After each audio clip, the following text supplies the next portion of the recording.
Isaac Manor stood in front of the gate after 5 years in prison. As he peeked out, he noticed the waiting admissions committee, his ex-wife, his ex-daughter, her father, mother, and brother. Isaac turned to the guard and inquired, "Sir, is there another way out of here? I don't want to sprint through the slum." He nodded to the little crowd in front of the gate. "Don't you want to visit your family?" A guard questioned, surprised. "I don't have any family anymore. They've all deceived me. And there's still the restraining order, which I'm not sure if is still in effect." The guard briefly considered how helpful and friendly this prisoner had always been. He called out, informed the gatekeeper that he would be utilizing the emergency exit, and told Isaac, "This way." The guard guided Isaac through a maze of passageways until they reached a small steel door. The guard unlocked it and escorted Isaac outdoors around 2:30. Lydia, Isaac's ex-wife, checked her watch and asked her father, "He was meant to be freed at 2, right?" Her father nodded affirmatively. Lydia approached the gate and asked the guard at the lodge what time Isaac Manor would arrive. The guard reviewed the log and responded, "He was freed through the rear door half an hour ago at his request." Lydia shed tears. "Outside the back door. Why? We came to welcome him back. I know he's angry with us, but are you really so angry? He has nobody else. Have you got an address?" "I can't tell you his address, ma'am. He asked me not to tell anyone, and I overheard him speaking with the sergeant. Did he also mention that he had a restraining order against him? Do you want him back in jail after everything he's been through?" Lydia became white. A restraining order. Crap. I completely forgot about that. Meanwhile, Isaac walked briskly to the bus station, pondering on the last 6 years. He had plans for where he was going and who he was meant to meet. Isaac had been a happy guy 6 years ago, married to Lydia for 18 years and madly in love with his 16-year-old daughter, whom he named Tommy Short for Thomas, after her grandmother. He was 40 years old at the time and worked as a software engineer. He could create his own computer programs and enjoyed making self-learning robots as a hobby. He was also working on his discipline project, which involved rewiring and reprogramming the security system, as well as adding an independent backup. It had a covert communication link to a remote server and a hidden server hard drive. Solar panels on the roof provided an independent power source for the entire system.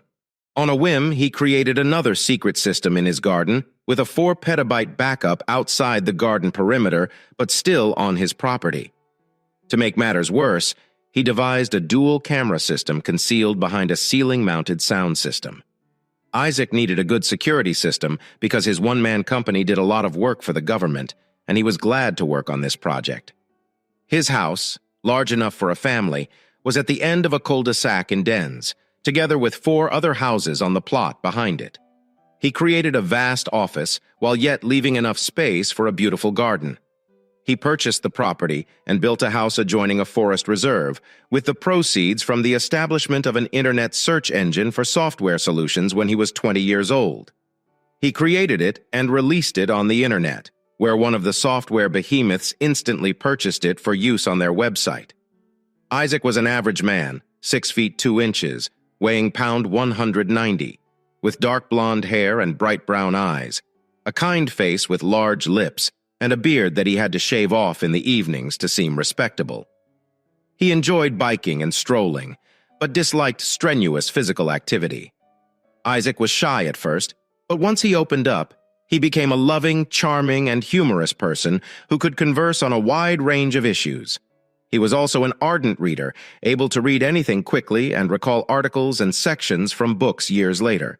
This came in helpful for his profession. 6 years ago, local sheriff Peter Ramsey requested him to upgrade the program. To reduce pollution, traffic lights and intense traffic needed to be controlled more efficiently. That's when everything went bad for him.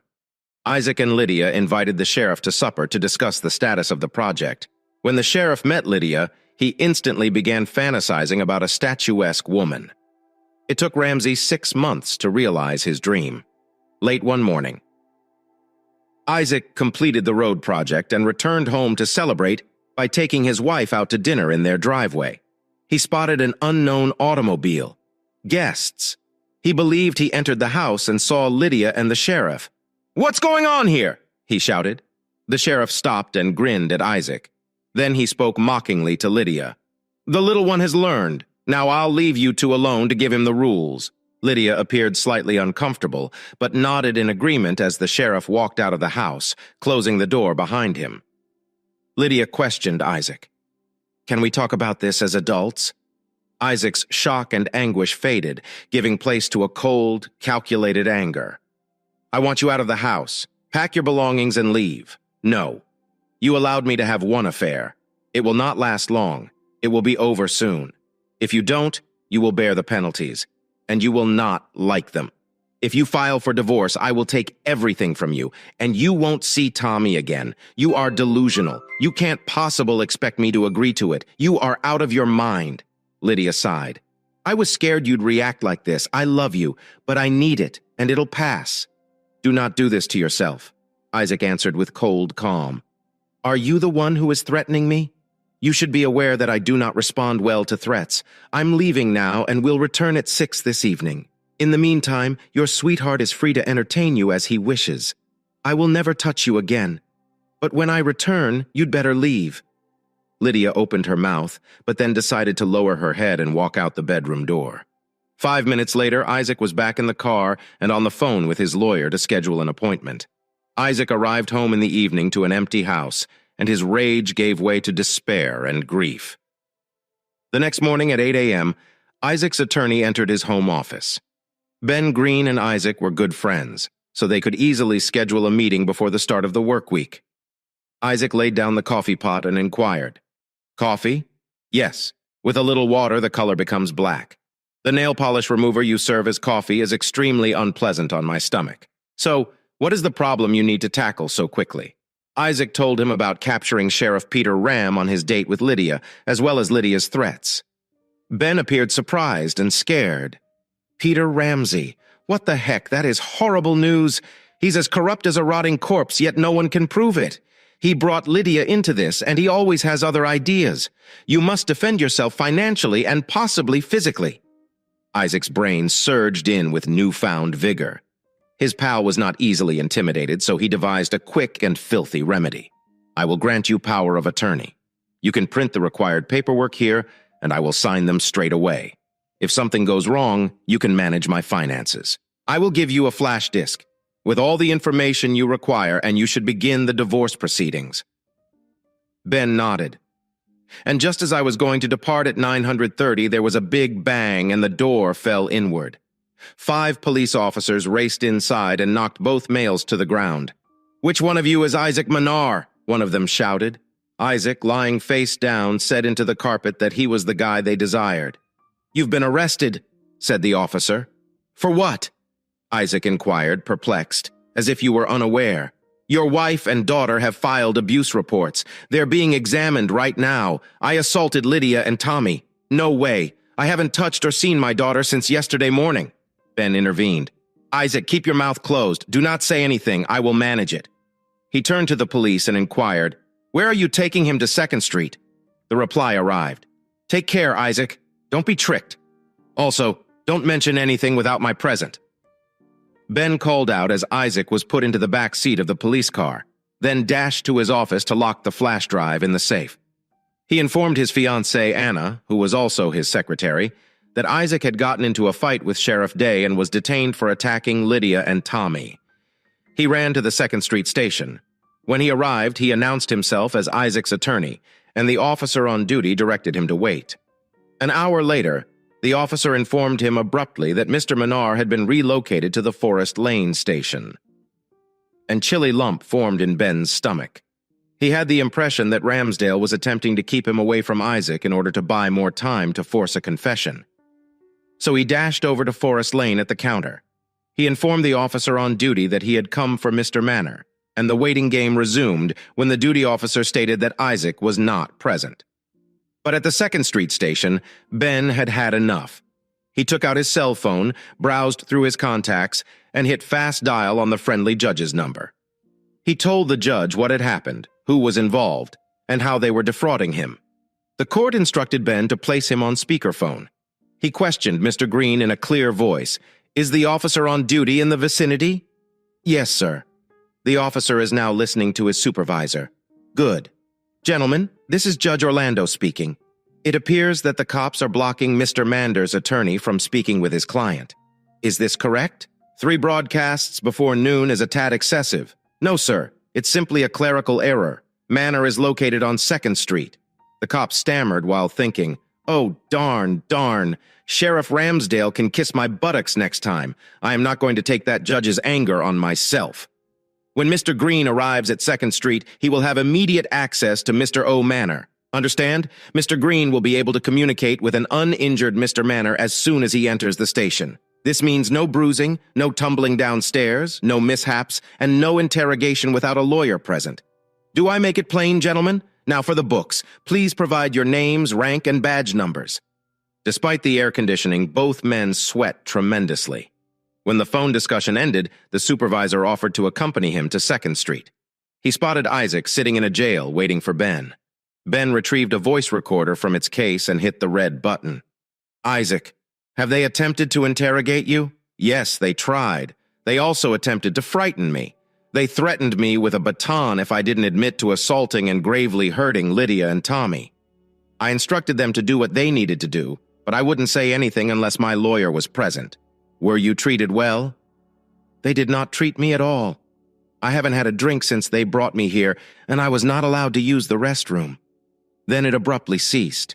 I was able to use the restroom and grabbed a cup of horrible tea. "I'm scared something unpleasant awaits me. I apologize, Isaac. I'm also terrified of that. It's all very well thought out. Have you been transferred to another station?" "No, I have been here since my arrest." Ben took a big breath. "I'm going to forward your case to a colleague of mine. I'm essentially a family law attorney. I am going to manage your divorce. My colleague is far better suited to this case. Is this good with you?" "Yes, it is all right. Simply remember to use your power of attorney." 6 months later, in court, Isaac had no chance. Photographic proof was presented. Lydia and Tommy testified, along with 2 women Isaac had never heard of, who claimed Isaac was prone to violent outbursts. Isaac was unable to provide an alibi for that night since the hard disk unexpectedly crashed during the examination. He didn't want to divulge his backup system, apart from the one they'd wrecked. He may need it in the future. The prosecutor characterized him as a terrible father and even worse husband, mistreating and abusing his wife and children. Lydia and Tommy sat uneasily, glancing ahead. Isaac felt they didn't appear particularly healthy, but he didn't care. He sat stoically on the bench, waiting for the axe. The jury digested it all and convicted Isaac guilty of all charges.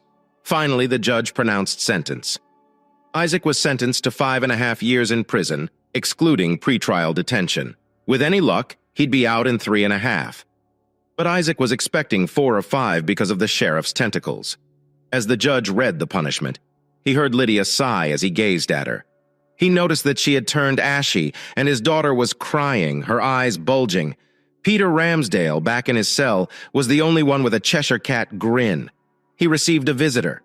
The woman's only words as she gave him a hefty envelope were, "You have been served." Isaac handed the packet to his lawyer and asked him to deliver it to Ben Green, leaving him alone. 2 weeks after his sentence ended, Isaac fell to the hard bench in despair. Ben came to see Isaac to discuss the divorce. The mail included divorce and adoption documents that needed to be signed before Tommy could be adopted by Peter Ramsey. Isaac signed them without second thought, even though it stung like hell. Then he discussed Lydia's requests with Ben. The house requires half of their savings, $5,000 per month for 5 years. There's also a trust fund set up for Tommy's schooling. Ben smirked but said nothing until he pulled out a little high-pitched buzzer for further security. Finally, Isaac inquired in confusion. "That is it. So if I sign this, they will leave me alone and I will be unable to return to it."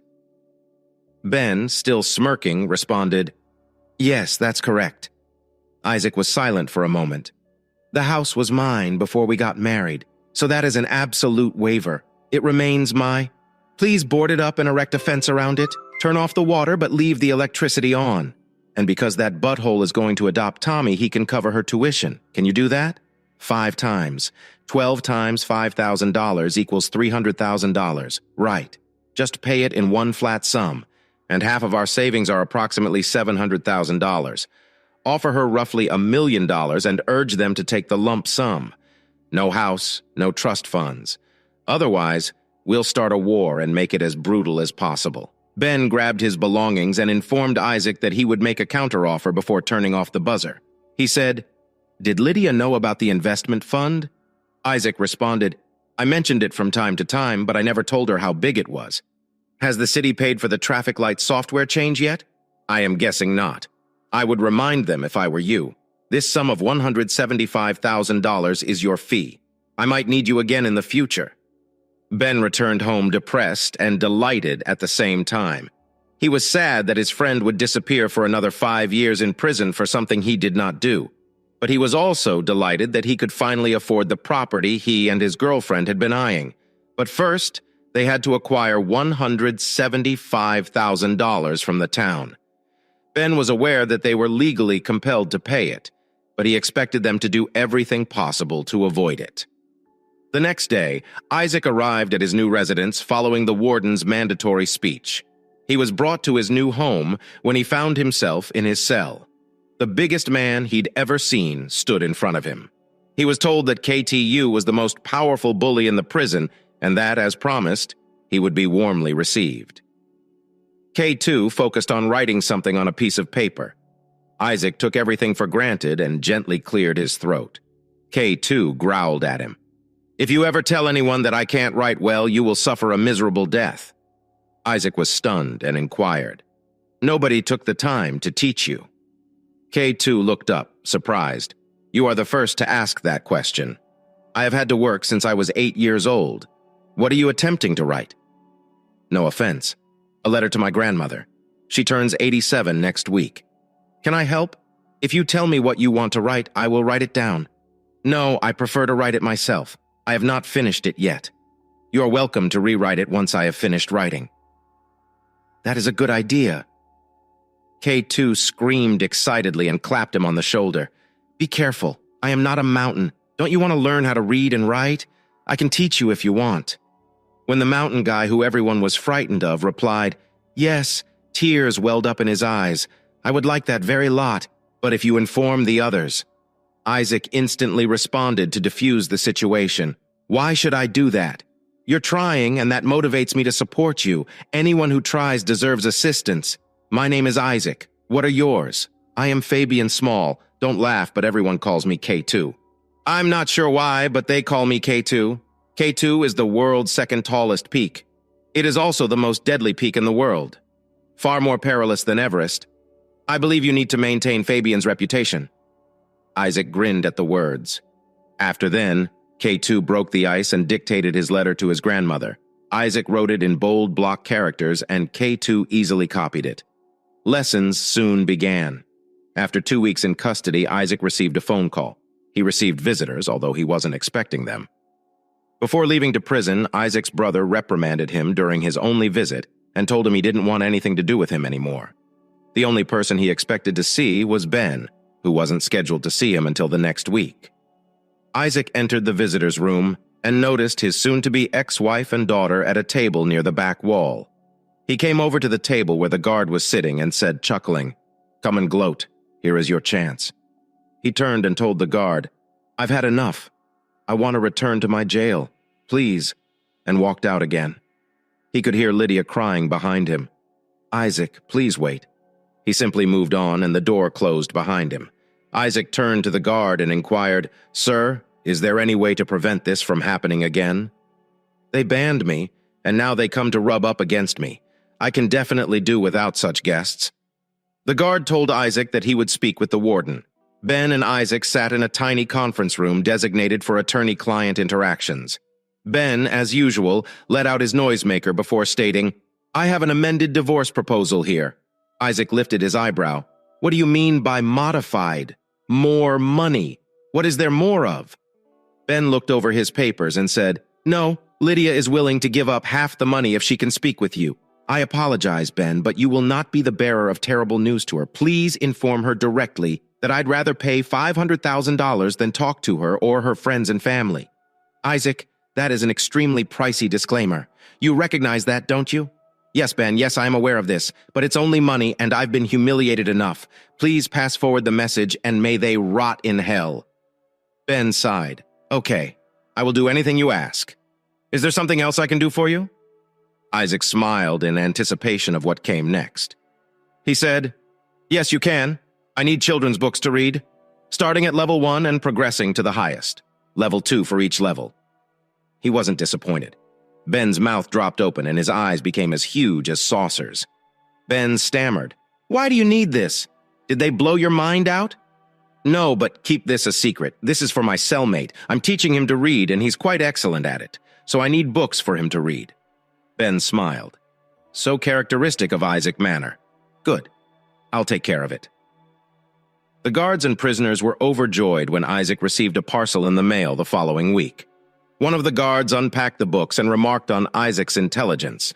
Isaac simply shrugged and took the criticisms without responding. Cato was upset in the cell after hearing these words, but Isaac simply laughed and replied, Don't worry. You and I know better. Let it be the case. Now I want you to get started on these 2 novels. When you're finished, I'll have questions. Please read them carefully. What? You want me to read books? I do not need to read books. I want to be able to read so they can't trick me into anything. That is where you are severely misguided, my friend. Even more than you realize, first reading books improves your ability to read newspapers and other materials by making words easier to recognize. Second, and I believe this is more essential, reading books teaches you much more than just how to read better newspapers, and they can be a lot of fun if you can read well. Please indulge me. Please begin reading the literature and avoid drawing attention to yourself. Fabian hummed. Okay, I will try, but only because you addressed me like a friend. So, are you? And Isaac extended his hand. Cato's enormous PA pinched it and he said, Yes, you are my first and only friend. Isaac's only thought was that Kay, too, must have had a very lonely life, and he wanted he could remedy that for the giant. Isaac entered his cell with difficulty. He had bruises all over his body. Kata quickly sprang to his feet, forgetting about the book, and helped Isaac into his bunk, furiously and with a rock-scraping sound. He inquired, What the heck happened? Isaac attempted to recover his breath and wheezed. My wife appears to be determined to take my house, so her pal, Sheriff Peter Ramsey, messaged me. You do not want to give up your home. K2 hissed, You will be beaten until you give up. I don't care if they beat me to death. The house is mine and will remain so, if only for emotional reasons. God, it aches. K2 gazed at the man. You mean I could see it? Could you describe them? Isaac came up with a description of one of the 4 men before heading to the prison ward the following day. 4 more men were admitted to the jail ward, each of whom caused significant damage to the other convicts and guards. The message was perfectly obvious. Isaac was to be left alone for the next month. K2 proved to be a sponge for information and an avid reader. He was extremely clever, and only illiteracy had hampered his progress. He was quickly catching up on his reading. He also began sending other detainees to Isaac, later known as Doc Isaac. There were now approximately 10 offenders in Isaac's class who required training during one of these classes. A conversation arose regarding life after jail and the challenges of finding work. Several of them nodded. When Isaac inquired why they were in prison for the second time, they responded that it was doubtful that anybody would hire an ex-convict, especially for extremely low pay, and that they needed an investor or a bank loan to establish their own business. Because of their histories, both were unlikely or had extremely high rates. That gave Isaac an idea. He asked them what kind of business they wanted to start. With only 4 months left, one man disclosed to Isaac that he was a baker and wanted to build a bakery of some sort. So Isaac instructed him to create a plan listing everything required. The man stared at him curiously until Isaac explained that it was a math assignment. Kay was also in that class. So Isaac asked him what he intended to do after he served his term. Kay told Isaac that he truly wanted to work in the security industry. Isaac smiled and commented, "It takes a thief to catch a thief. I've got an idea, and if it works, I can help you from now on. You are my head of security. Deal with the common sound of stone grinding on stone." K2 replied, "Yes, I agree. Very much so." They shook hands again during Ben's monthly visit. Isaac discussed his concept.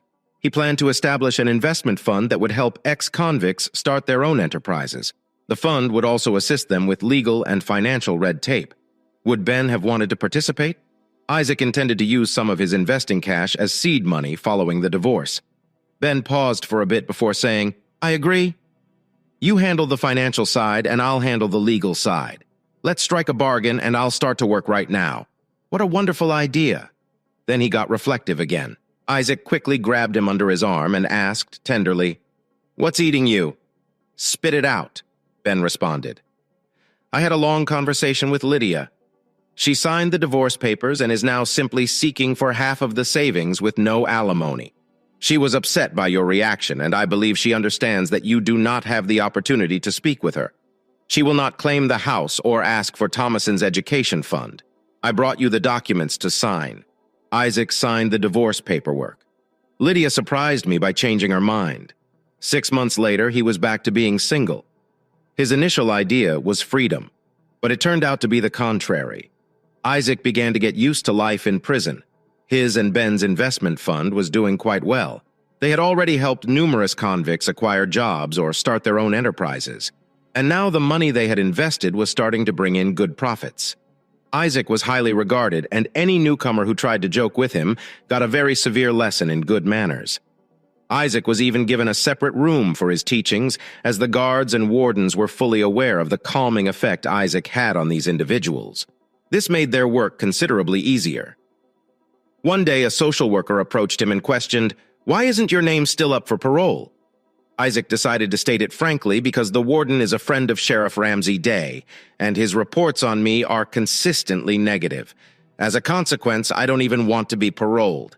Besides, if I get paroled, who's to say that my parole officer isn't also one of Ramsey's cronies? Could they, on a whim, put me back in prison and give me extra time? No, not for me. I'll be out in a year and totally free. You don't have much faith in the legal system of this city? No, ma'am. I was set up by the sheriff and my ex-wife after I found them performing filthy deeds. But I can't prove it. Please don't talk to me about a fair legal system. Is that all, ma'am? Yes. I'm sorry to bother you. Don't think about it, ma'am. The detainees are quite thrilled with my presence. Good afternoon." The woman looked concerned as Isaac left. Isaac went to his training and self-defense session. He didn't like self-defense, but K2 insisted on it. During his almost 4 years in prison, Isaac had lost almost all of his body fat, which had been replaced by strong muscle, only because K2 required him to train. And after the last event, K2 had began teaching him how to fight to incapacitate his opponent as swiftly and thoroughly as possible on his trip from the gym to his cell. He was intercepted by a guard. "The warden wants a word in his office now." Darn!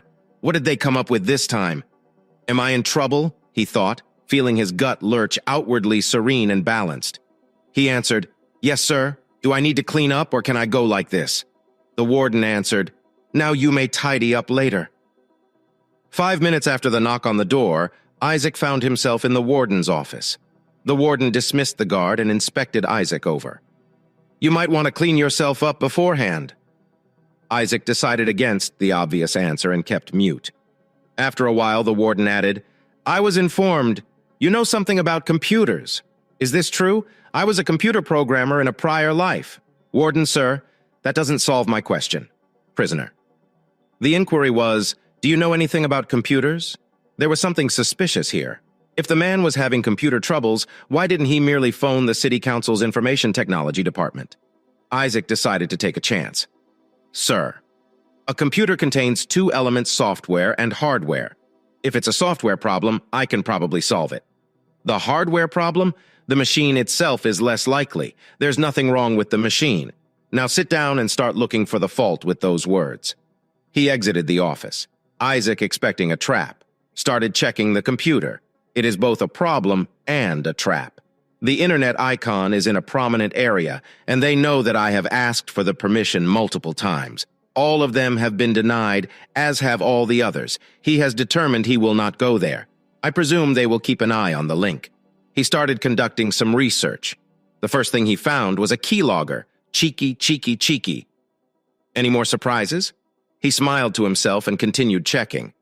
After half an hour of effort and with a huge sigh of satisfaction, He identified many troublesome directories and files poorly hidden, probably by an amateur and no match for a seasoned professional, even if the latter was a touch smug. But most significantly, he found the problem, even for a talented amateur. It was very straightforward. But Isaac wasn't about to tell the warden about it. Isaac waited, standing next to the desk and folding his arms till the warden and the guard entered the office again. They seemed disappointed. The warden asked with displeasure, "Did you find the problem?" "Yes, sir. I can explain it in private, please." The warden looked at the prisoner, who seemed absolutely calm, and motioned to the guard to be left alone. Only after the guard closed the door did Isaac begin in a calm but forceful voice. "I found a big amount of photographs and movies on this PC. I also found an application that records everything that happens on the keyboard. The downloaded video contained a software worm which is currently steadily devouring your files, including program files. You can claim that I downloaded these files, but the ISP also monitors the internet connection. Thus, my lawyer will always be able to demonstrate that I did not connect to the internet. I can address your problem, but I need internet access to download some of my cleaning apps." The warden appeared even paler than he was. It was a trap that had failed. He had planned to mislead Isaac into obtaining unlawful internet access so that he could report it and add another year to his sentence. He now faced a larger challenge. "Okay, you now have unrestricted access to the internet. Now start figuring things out." "No, sir. That won't happen until my lawyer writes that I am not liable for the contents of your computer and that you are giving me unrestricted internet access." "How dare you?" the warden shouted. Isaac fell silent and withstood the warden's scrutiny before finally speaking. "Alternatively, you can contact the city's information technology department to resolve this issue." The warden finally muttered, "Who is your lawyer?" Isaac arrived on the scene late one night a week later. The warden did not want anyone to know that an inmate was tampering with his computer, so the first thing Isaac did was turn off the keylogger. He then compressed the files. However, he did not delete them from the computer. He hid them so that another programmer could find them in time while the amateur could not. When he was finished, he installed and activated his preferred internet software before beginning to search for solutions to the computer's problems. When the issues were finally resolved, he started brainstorming. I'm curious what his home looked like now and if his alternative and hidden security systems were still functional. He paused for a moment to recall his IP address and password, which made him happy. The system was still functional, but what he saw astounded and horrified him. The house was almost destroyed, and in the midst of the chaos stood Sheriff Ramsdale, directing several men carrying something. He heard Ramsdale shouting, "Come on! We haven't had all night. It has to be on the streets tomorrow." Isaac suddenly realized how he would retaliate, and a plan formed in his mind. He had some unfinished business to attend to first, and he was smiling broadly. He started preparing his computer. He created a small program to make his security system available for viewing and downloading live images, loaded it into the system, and tested it to ensure it was working properly when it was finished. He removed all evidence of his tampering. He replaced the keylogger with something similar but less easily detectable. Finally, when everything was ready, he destroyed the malware he had previously highlighted, but left one minor flaw that allowed it to return in a year. Just as Isaac was finishing up, a supervisor burst into the office. "Are you done?" he asked impatiently. "Sir, I have just finished. I believe I have everything, but I'm a little out of it. If you have any issues, sir, please call. You bet. I'll call, and I won't be as lenient. The guard will escort you back. Dismissed. Yes, sir. Thank you, sir." Isaac walked out of his cell. Kata only looked at Isaac and asked, "What are you up to?" "You resemble the cat that swallowed the canary." "Revenge, Fabian. Revenge. Now who have we scheduled to speak with?" "Ben Green, I need you to deliver a letter. Do you have a pen and paper?" A week later, the completely stunned FBI agent read with increasing confusion. The letter was handed to her by the attorney sitting in front of her. In this letter, Isaac detailed what had happened to him as well as what was going on in and around his home. At the bottom, there was a series of numbers and what appeared to be a password. She asked the lawyer, "Do you still have time?" "I need to consult with our IT team." Before Ben could respond to the woman, she dialed the number and barked out a few commands, causing Ben to mutter and suppress a smile. "I have all day if you need it." The agent was thrilled. If this was accurate information, they would finally be able to catch that corrupt jerk Ramsey Day. The IT specialist entered with a cart containing, among other things, computers and hard drives. When everything was ready, they tested to see if there was a connection. Ben confirmed that it was Isaac's house and was shocked by its state. After that, they released him. The letter stated that the majority of the action began late at night, shortly before Isaac's release. The house was in turmoil. He was waiting for a visitor. When Peter Ramsdale entered to speak with a lawyer, he was shackled and accompanied by 2 guards, as he was loud and rude. Suddenly, he noticed Isaac smirking at him. Isaac couldn't help but laugh aloud. Ramsdale became enraged, shouting, "What are you laughing at? I still have friends outside. They'll look after that piece of butt and that little tramp. And once they're finished, we can always sell them to a brothel." Kotu, who had been planning his future with Ben, flinched when he saw Isaac turn ashy K and look at Ramsdale with a fierce hatred in his eyes. Isaac became distracted by his visitor. She led him into a small conference room and took out a device from her bag that looked similar to the one Ben always used. Finally, she said, "Thanks. Your signal, combined with the information obtained from your security system, assisted us in catching them in the act. He will spend a significant amount of time in jail. But that is not why I am here. Due to the sheriff's off-duty activities, he owes the IRS a significant amount of money. Normally, when someone reports tax fraud to the IRS, they receive a reward. We thought we'd give you this reward as a thank you. Of course, we don't know how much it will cost yet." Knowing this favor, Isaac marveled at their effort and responded, "I am grateful. Thank you. I'm content enough to see the jerk behind bars as it is. They talk some more." The agent was trying to figure out how Isaac had accessed his security system. Isaac smiled and avoided all questions. He still had a score to settle with the warden for depriving him of all the rights he deserved. Also, the warden had issued negative reports to keep him in prison. That night, Peter Ramsdale awoke in his high-security cell. He was dizzy and lying on his back, which made him uncomfortable as he stretched his arms and legs out in various directions. He attempted to roll over into a more comfortable position, but it did not work as he expected. He was tied down. "Have you threatened Doc Isaac? You'll pay if you entertain his wife. It will cost more." The voice appeared again. "If you try to threaten Doc again, you will learn that we can reach you at any time and from any location. Now listen very carefully. If Doc Isaac stumbles and you or any of your little friends are in the neighborhood, or if anything happens to Doc's family or friends, no matter how far away, we'll come and get the other. Not if you understand. We also think it would be appropriate for you to apologize to all of us for the inconvenience you have caused this man. But I suppose that's not in the stars." Following the incident, the startled former sheriff nodded vigorously in agreement. A guard led Isaac through the prison maze before watching him leave through the back door. Isaac boarded the bus and purchased a ticket for a simple reason. He needed transportation, communication, and somewhere to sleep for the night. That's where he benefited from the XCOM Services Network. XCON had opened at the same time as Isaac and Ben's investment firm, IS Bex Con Investments. After 3/4 of an hour, Isaac got off the bus and walked for another half hour to the parking garage. There he was, greeted with a rousing shout. "Doc, you are out. Welcome back. Do you want a drink?" Isaac smiled widely. "No thanks, I need transportation. What have you got for me?" The man smiled back and responded cheerfully. "Ben had already informed us that you were coming. I chose a Nissan truck. It's a nice and clean truck. Cabs have low mileage and powerful 4-wheel drive. It is right here." Isaac looked at the truck, smiled, and said, "It's a perfect fit. I will take it." "How much?" The man appeared shocked. "I can't ask you to pay after everything you've done for me. Nope, I can't do that. I'll settle for a discount, but no freebies. And do not argue." The man exhaled.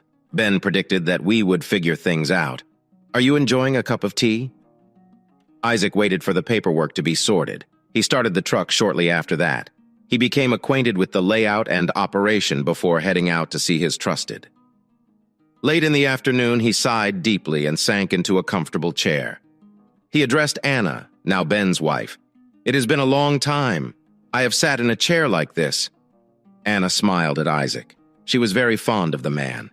She had visited Isaac in prison several times with her husband, and she, like her husband, was convinced he was innocent.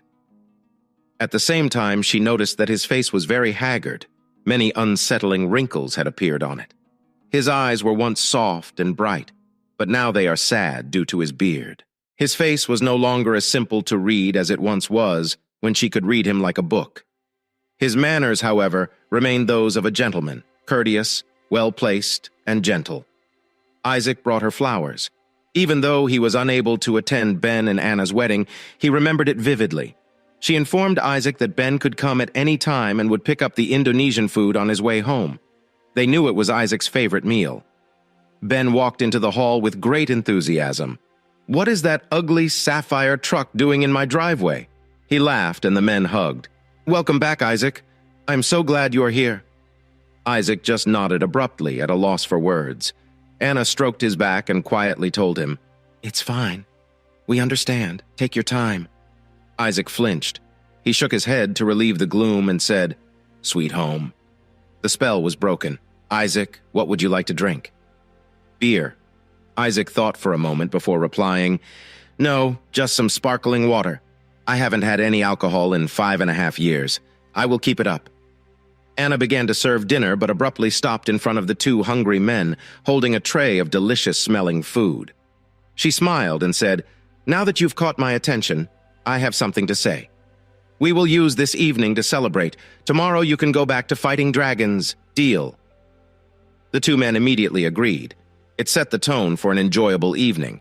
For the first time in nearly 7 years, Isaac felt calm and relaxed. Near the end of the evening, Ben informed Isaac that they had already prepared the guest room for him. Isaac felt slightly awkward and said, "This is too much. I can go to a hotel." Anna spoke in a tone that would not tolerate objections. "I insist that you spend the night here. Tomorrow you'll probably want to go look at your house. I do not think you should go alone, so let's go with you. That is also out of the question." Isaac gave in. "I am currently in your debt. I'm dead tired. Please show me where I can stay the night." Anna spoke again in the same tone. "Are you out of your mind? Where are your friends? Get that in your thick skull. You darn sure paid for the majority of this house with money from the traffic light project. Ben will show you the way. Tomorrow will be a new day." Much more gentle. Anna spoke to Isaac. "Sleep well, big guy. Do not forget that. We love you too." Isaac did not sleep well that night. The bed was overly soft. It was too silent. He missed K2's snoring and the noise from the prison. He eventually fell into a restless sleep. Laura stood and watched people pull up to the house at the end of the street. They arrived in 2 cars, stopped at the gate, and got out. 1 woman and 2 men. Since the FBI had used her home as an observation point prior to the raid, she was concerned about strangers showing up. She pulled out her binoculars. The FBI agents had forgotten to bring something with them and looked around carefully. A man and a beautiful woman were clearly in love with one another. They waited until the thin, bearded man stepped out of his blue truck and looked around carefully. She pointed the binoculars at his face, which revealed crow's feet around his eyes when he turned to look around. She had a good look at his eyes. She inhaled sharply. They were light brown and showed intense pain. She also noticed that the couple was looking at the man in his ill-fitting clothes with great compassion. Finally, the 3 of them walked through the gate and into the front door, after which the lone man returned to his truck and picked up a crowbar. They then entered the house. Laura lowered her binoculars and prepared to pick up her son from school.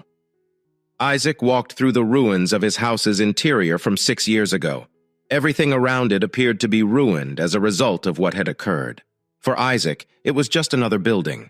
The furniture had been stained, chipped, and damaged beyond recognition. The kitchen was so dirty and broken that it needed to be replaced. There was an unpleasant odor in the bedrooms. The entire house smelled like a public restroom. In some places, it smelled worse than a prison. Electrical wires had been cut or ripped, and the ceiling had been torn down so that the main security system could be turned off. All of the electronics, computers, and other valuables were missing, most likely stolen. Isaac wondered if he could ever call this place home again. He left the house again and went to his truck, opening the back to get his belongings out. He purchased 3 folding chairs, a tent, a sleeping bag, and other camping supplies such as a stove yesterday. He also purchased toiletries, clothing, and towels. Isaac began moving everything he could carry into the house. Laura returned with her 10-year-old son, Timothy, just in time to see Anna, who was asking the sad man a question that both women were surprised by.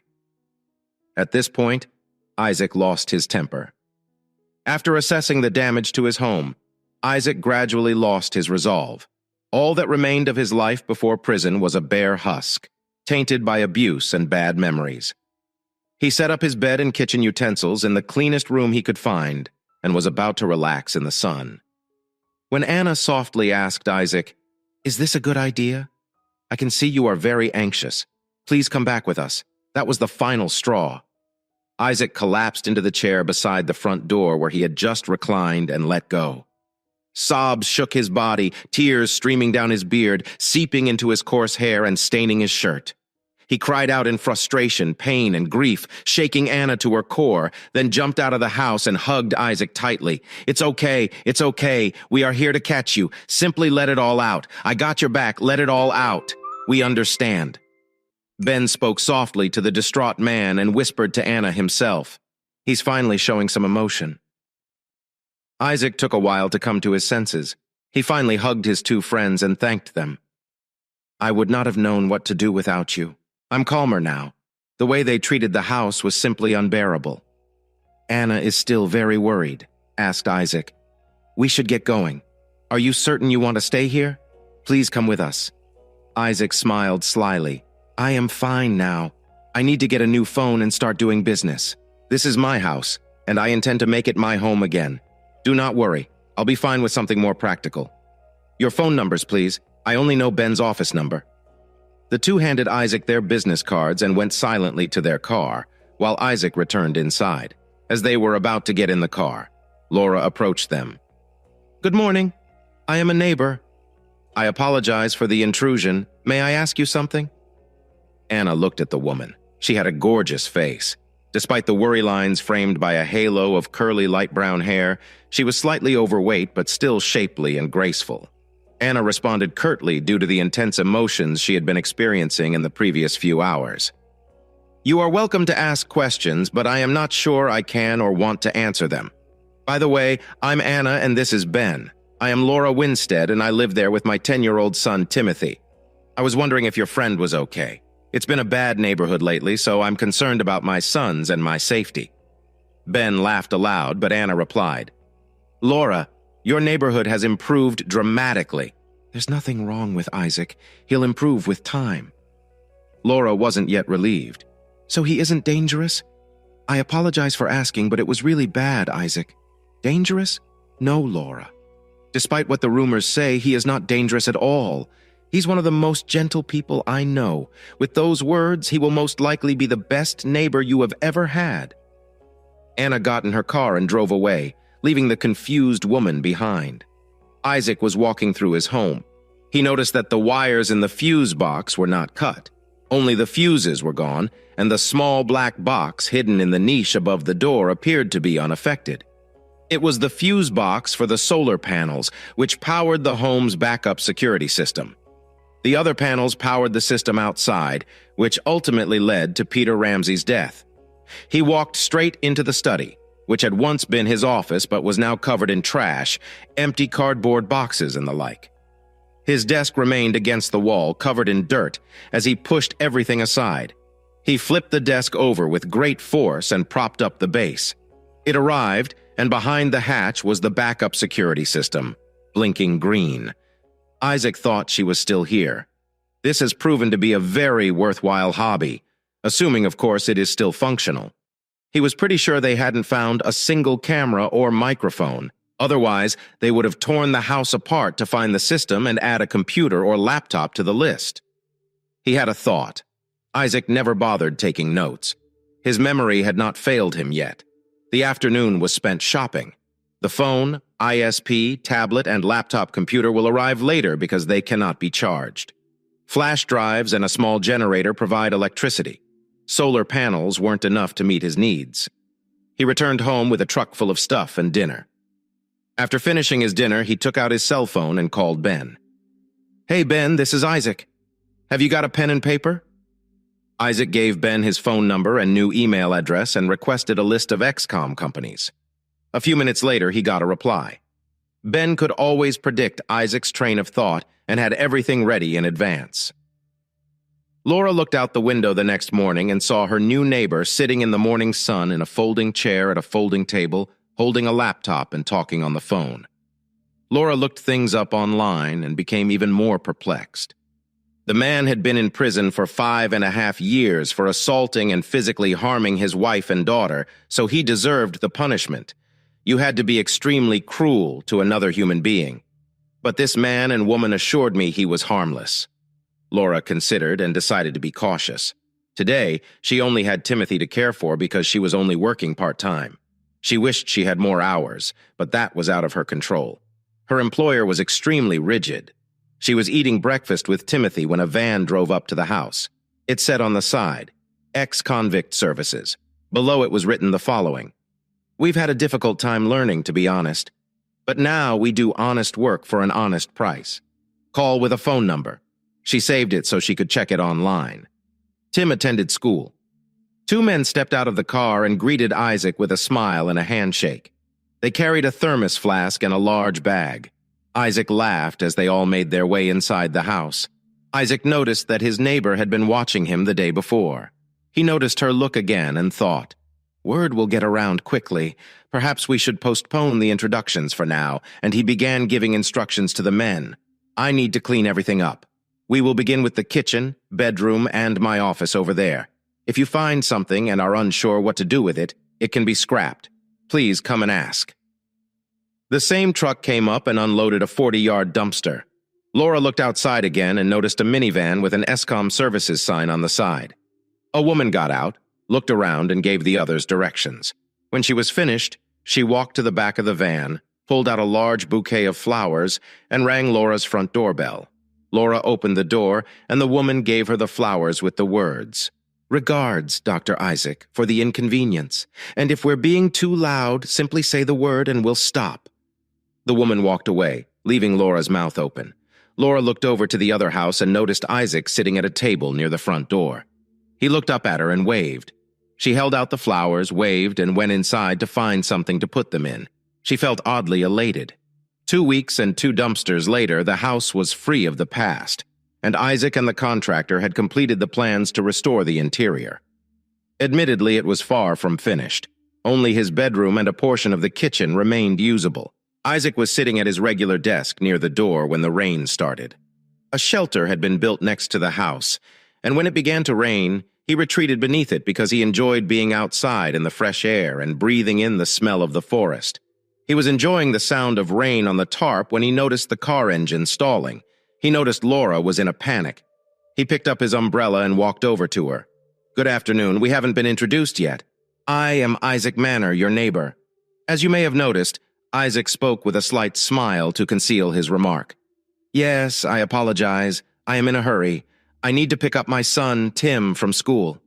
Laura whispered, "I'm already late, and my car," as she heard it.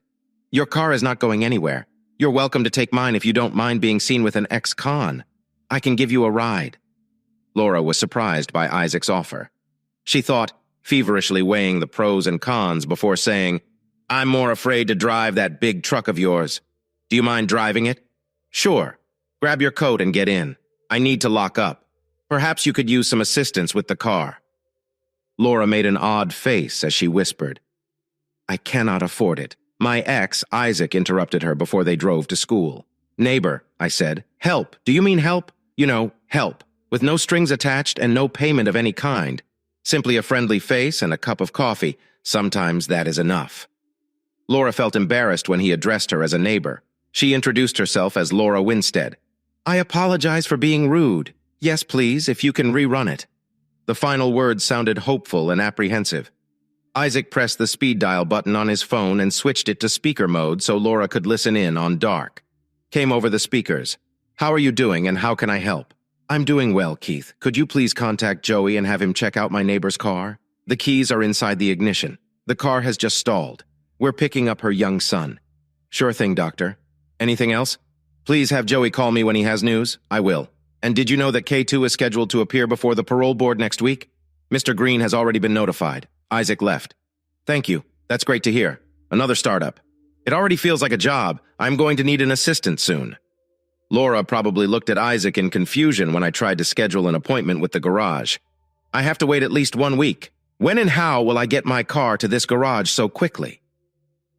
Don't worry about it. Joey is already on his way with the truck. I believe you're their boss. Are they so quick to respond? No. I assist them in setting up their business. This is all there is to it. Don't try to tell me you haven't looked me up as an ex-con on the internet or heard any rumors about me. But the truth is that Ben Green and I founded Beck's Con Investments and XCOM services to help formerly incarcerated people rebuild their lives. It's going very well. That is why I receive a little extra service. Laura looked at the man and saw him in a new light. If only he hadn't mistreated his ex-wife and daughter while driving up to the school. Laura got out of the car and waved when she noticed Timothy waiting for her. Timothy's face lit up as he noticed the car and exclaimed, "That's our neighbor's truck!" Cool. Why is it here?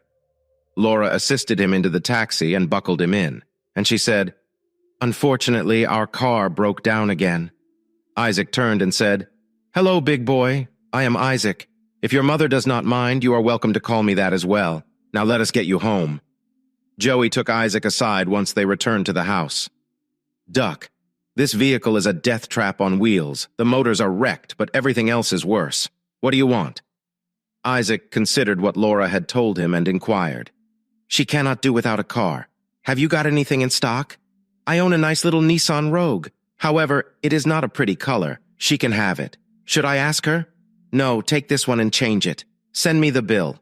I cannot have dead neighbors or neighbors with dead children on my conscience." Joey approached Laura and said, "Excuse me, ma'am, I need your car and ID, please." Laura was about to cry. "I need this car. I can't pay for the repairs. Don't worry, ma'am. Doc has already taken care of it. I'll bring a replacement tonight." Laura stammered. "Isaac took care of it. He can pay for it. Is he always like this? And call me Laura, please." "You have no idea, madam. Laura. He's one of the nicest people I know, honest, intelligent, and generous, and I know where that little preservation goes. No, Laura, he never asks for anything in return. You better not start a conversation with him because he considers it an insult. That's why everybody goes out of their way to help him with the work that needs to be done. He's still paying, whether you want him to or not, and there are a lot of people who owe him." He paused for a second before adding, "And I, for one, don't believe for a second that he did this to his ex. I've seen him work out in prison. He just doesn't have it in him. I gotta go. Sorry, Laura. I'll see you after dinner." Meanwhile, Isaac finally found the courage to open the backup, hard drives, plugging them into the laptop. He began to check how long they had been functioning. The first recording started as soon as he had installed and activated the entire rig. He watched in silence as his wife backed away from her wedding vows. A few weeks of recordings later, he saw his discovery and subsequent conversation culminate in a threat as he left, and Ramsday arrived an hour later. What followed next nearly opened the gates of heck again. Ramsdale calmly explained how to get Isaac to comply. They would be made up at the makeup artists as if they had been mistreated. Lydia would report to the police that they had been attacked and hurt in Rams. They would take care of the rest. He will get Isaac to comply, after which Lydia will take the statement. What followed was a recording of the makeup artist going about his business and someone named Doc signing some papers. Isaac sat in silence, tears streaming down his face. He felt terribly betrayed. Suddenly he had had enough and quickly scrolled forward through the notes. He stopped when he again saw Ramsdale sitting in the house in the condition in which he had found him. Something caught his attention. Something in the body language of the men, including the prosecutor and the judge present, made him play the part. He heard Ramsdale say no. This man has become a nuisance. He must be stripped of his ability to speak forever. Just throw him in the lake with a concrete block around his ankles. That's when Isaac stopped his surveillance. He shut down the hard drives and called the woman at the FBI. It took a while, but when he finally got through and explained what he had witnessed, they arrived very quickly. Isaac had already packed up the 2 discs and told the woman, I need a certified copy of the records of these dates. He handed her a note with the dates on it and continued. These records show that I was framed and imprisoned despite my innocence. I'm going to settle some scores. Lydia was busy. She was working for the prosecutor, or as his secretary assistant, a job Peter had organized. She had managed to survive the whole thing because she had stopped seeing Peter shortly before he went to prison. She felt some guilt towards Isaac. But if Isaac just given up since she had sworn an oath in court, there was no turning back, and she had already paid a heavy price for that. Her daughter barely spoke to her because of that, and also because they manipulated her into cooperating. She was just finishing the letter when the prosecutor and the woman entered the office. "Lydia, could you please come into my office for a moment?" As she entered the prosecutor's office, the woman remarked, "Please close the door and take a seat on the large television screens." Set up ahead of them, the woman presented herself as FBI Agent Smith and displayed her identification. She sat down and announced, "We are reopening the Isaac Manor case." Lydia became pallid. A lead ball started to form in her tummy. "And this is vital." "Why?" Agent Smith proceeded. "I think you understand why we are here. Don't you understand why?" Lydia, who was really apprehensive, asked. "I will give you some examples of why," Agent Smith responded dryly. The enormous screen flashed up. Lydia imagined herself sitting with Peter Ramsey and devising a strategy to frame Isaac. She lost consciousness after regaining consciousness. There was a loud noise that opened her eyes. She realized she was lying on the floor a few feet away from her. The prosecutor was wrestling with two big guys who were handcuffing him and losing severely. Her eyes filled with scorn. Agent Smith asked him, "Do you think you'll get away with this or this judge and probation officer? We have months of footage, including a conspiracy to destroy that you all attended, and it's all entirely legal because it was recorded in the house and given to us by the owner." Lydia confessed about a week later. Ramsdale was visited in his cell and formally charged with offenses punishable by more than life in prison. Lydia had been sentenced for lying and making a false statement to the police, Isaac learned. He calmly stated that he would disregard anything that could happen to his daughter's mother because it would leave her without a family. He approached Ben and told him that he planned to terrify Lydia to death as payback. Ben set to work. He stated the cash would be tiny, but he planned to sue Lydia for $100,000 every year. Isaac was in prison. However, Ramsdale would have to give up the family money. He's being sued for $1 million every year. Isaac was in jail for causing damage to his property and neighborhood. A lawsuit will also be filed against the city of Denz, seeking compensation for its role in his unlawful imprisonment. City officials quickly approved the compensation. Ramsdale, with his enormous ego, believed the case would be void. His lawyer accomplished his duty with as little effort as possible. He was irritated up with the ex-sheriff's demands. Eventually, the court determined that Isaac's claim was valid, and the sheriff lost his riches.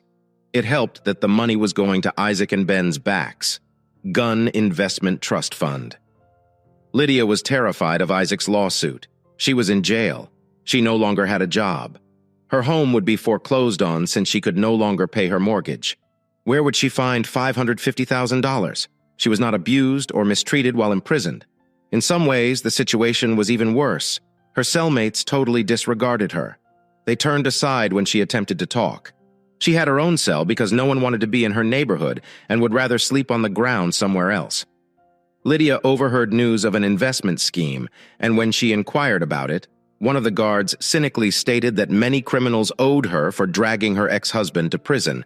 Otherwise, the Mexican finances would not have been founded in her sorrow. She had forgotten this again. Ramsey threw a tantrum shortly after learning that Isaac had been sued for $5.5 million and an additional $500,000 for repairs. He screamed that he would kill Isaac and transport the two women to a Russian brothel. He received other guests shortly after that night. This time, they were less loving, and Ramsey continued to cry, but now in pain. Isaac had been out of prison for a year. K2 had joined him in the free world, and they had quickly become friends. Isaac's house had been entirely rebuilt and reclaimed its previous glory. However, its embellishments remained limited. Meanwhile, he quietly purchased every house that came up for sale in the cul-de-sac. That night, he went to bed. But after a few minutes, he had to close the window due to the horrible storm that had swept across the land. He peered out, shook his head, and then gazed out again. He noticed Laura and Tim huddled at the doorway, soaked and shivering. He was angry. He grabbed the 2 raincoats that the workmen occasionally used and dashed downstairs, ignoring the fact that he was soaking. "What are you thinking about?" he shouted. "You are catching your death. Put this on and head up to the home." Laura was going to refuse, but a glance at Isaac changed her mind. When they got to Isaac's house safely, she glanced guiltily at the ground and whispered quietly, "I'm sorry." I was panicking and not thinking. Isaac quickly diffused the issue and responded politely, "I'm sorry for yelling. That's how thinking about others affects me." "What happened?" "The fuse box blew." "Good. I'll get someone to look at it tomorrow. You can remain here tonight. I will change the linens on the bed, and you and Tim can sleep there. I'll sleep in bed tonight. Tomorrow we will look about your place. Please, no argument." Isaac found some t-shirts, directed Laura to the bathroom, and instructed her and Tim to take a hot shower. He moved his bed inside the study to slumber when he heard a low sound. Turning around, he noticed Laura standing in the doorway, hiding his shame. He asked a little gruffly, "Is there anything I can help you with?" "Yes, you are a giant dummy. I want to thank you." Laura blushed. She tenderly kissed Isaac on the cheek and inquired, "Why on earth would your ex dump you?" In addition, she performed it in a particular manner. "I have no idea. Anyway, I left her behind, knowing she was behind bars." Isaac stood up and announced, "I'm ready to tell you the reading version." Isaac explained how, as a hobby, he created and implemented redundant security systems that were so well hidden that criminals could not detect them. The outside system was accessible via the internet. That is what happened in the jail, and it was the end of the merchants and the sheriff. The other system was hidden in the home and unreachable to Isaac. Frankly, he anticipated it to be destroyed and didn't think much of it until he noticed his office was completely undamaged and solely used as a dumping site for hard drives. "I discovered, among other things, evidence of my innocence," he said. Finished. He sent Laura to bed. Tomorrow was going to be a hectic one. The next morning, a contractor arrived to assess Laura's home for damages. K2 joined him, and Isaac introduced Laura to Fabian. Her tiny hand was entirely submerged in his massive paw. Timothy entered next, and they shook hands as well. Fabian tucked his legs up and muttered, "Be careful, that hurts. You're stronger than you realize." The ice had broken. They went to the house for coffee, and Fabian told Laura, "Don't drink my coffee without water." Laura laughed back, "I understand. I was surprised this morning by what he called coffee. The contractor has awful news. Laura's home was almost livable owing to neglect." Laura started to cry. Isaac came right to the point.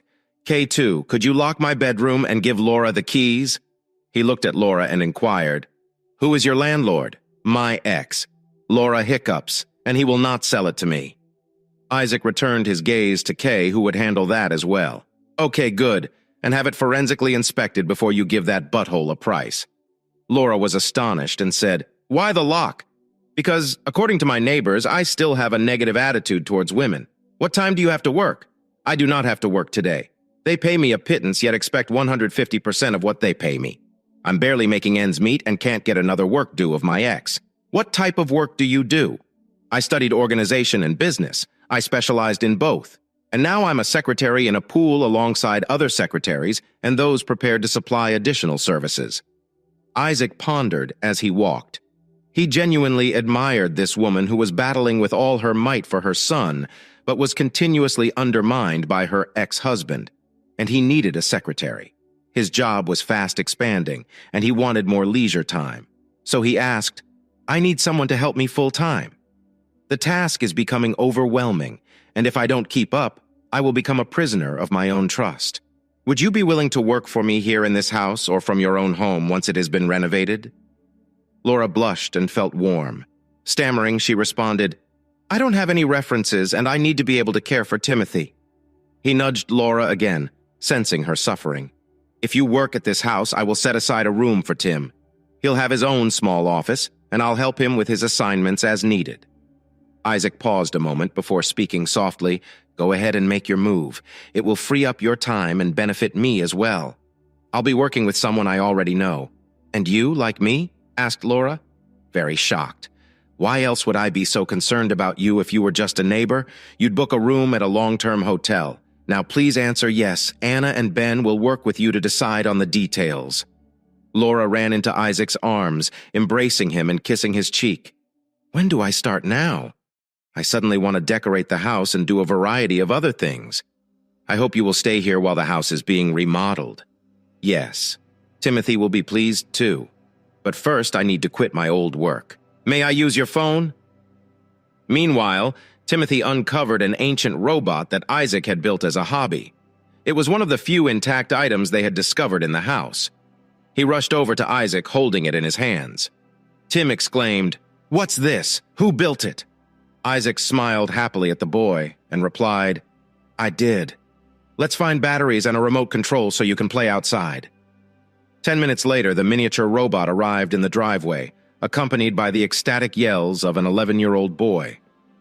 Isaac scheduled a babysitter for Tim, and an hour later he and Laura were on their way to a huge shopping mall. I quit my work. They weren't happy and gave me a raise and additional work, Laura explained.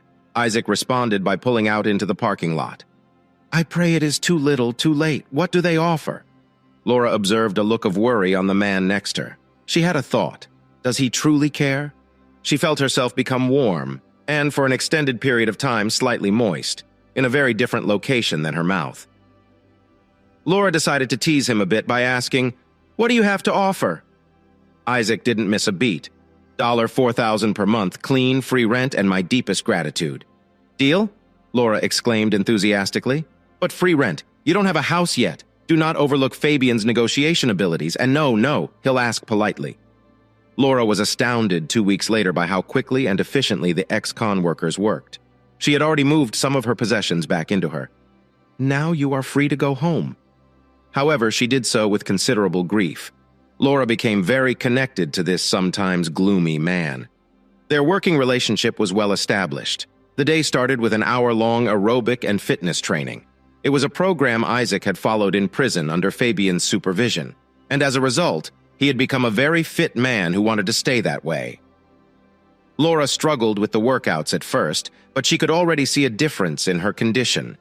She found the work to be difficult at times, but she was also learning to cope with it, much like with the workouts. A few nights later, Tim revealed that he had a new math teacher. Laura didn't pay much attention, merely half listening to her son's cheerful conversation.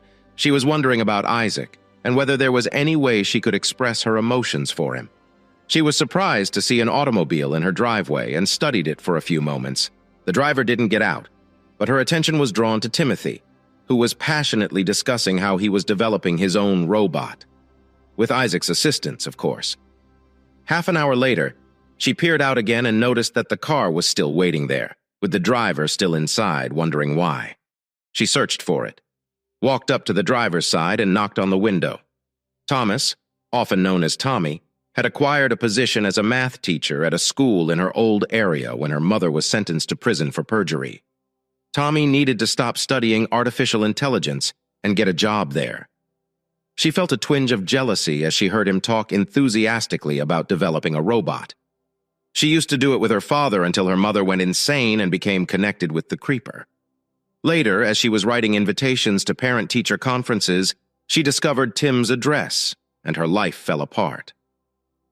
Could it be my father is assisting Tim? Did my father return to that house after everything that transpired there? She needed to find out. An hour later, she was sitting in the car with a small set of binoculars, watching my father sit in front of his house. She was taken aback by how much older he appeared in comparison to the morning she had left for school, and she said her final goodbyes. She could not hold back her emotions, yet she was scared to approach him. Her mother wrote Isaac a letter shortly after his release, asking for forgiveness and asking if they could be friends in the future. Isaac's response came from his lawyer to her lawyer. Only if you give me another 5.5 years of life, otherwise keep away. There was a sudden knock on the window. Tommy was jolted out of her daydream and she rolled down the window in tears. The woman glanced at her and stated, "You're definitely not okay. Come inside to settle down a little. You can't drive right now." Tommy lost her footing for a time, allowing the woman to guide her inside. Tim had met her. "Hello, Miss Tommy. Why have you come to see us?" Laura was taken aback, but maintained her composure. "I am Laura Winstead. So you are?" "Thomas, in a fashion. I teach Tim math at school. Please call me Tommy." Laura had a light bulb moment. "What do you mean?" Tommy bowed and answered sadly, "Yes, my father. I hadn't seen him in almost 6 years and collapsed to the floor." Laura lifted her up and seated her on the couch. She told Tim to fetch some water and then asked him to go to his room so they could talk. Tim instantly obliged, and Laura turned to face Tommy. "We need to talk, but first, you're not fit to drive, so you are going to stay here tonight. If there is one thing I learnt from your father, it is to help others when they are in need." Tommy gave a sigh of relief. She had finally found someone to chat to, albeit a stranger. She stared at Laura with a confused expression, and Laura understood. She replied, "I know almost everything. Your father never revealed your involvement in the matter, only that you were adopted by Peter Ramsey Day." Tommy shook her head and added, "I was adopted. I refused. They eventually quit up after I realized what they had done to my father. I stopped speaking to my mother. I left that house when I became 18. I couldn't call it home anymore. Butthole and my mother split up soon after." Laura had to process this knowledge. Isaac was convinced that her daughter had been adopted. After a while, she continued, "I believe we must find a way to persuade your father to accept you back into his life. I want him to be as happy as possible. He still has a picture of you in his desk drawer. Do you remember Laura's tone when she delivered her brief speech?" Tommy had to look at her attentively to comprehend the reality. She touched Laura's hand and spoke quietly. "We have just known each other for a brief period, but one thing is clear to me. Do you adore him?" Laura, who was despondent, flushed and responded, "Yes, but I'm not sure if I have a chance with him. Maybe I can help you by telling you what I know about my father, based on my own experience and what my mother told me before she was brain injured by that butthole." "Sheriff, what do you mean?" "My mother once told me that below the shell and shine is a very shy man who does not want to impose himself on a woman in any way. The more he likes or loves her, the more he distances himself." Laura quickly brightened up. "Really? He's attentive. Do you suddenly have flowers on your desk? Tim tells me you've gone shopping. You saw something you liked in the store and then it was delivered the next day." Laura could only confirm everything. "He loves you. Do not worry. My mother also informed me that she would have to pursue him forcefully. Please care for my father. I really want him to be happy. I can't wait to see him, but I don't have the 5 years for him. This was his demand. When can I get my 5 years back?" Tommy's tears threatened to spill over again. Laura was having a really awful night.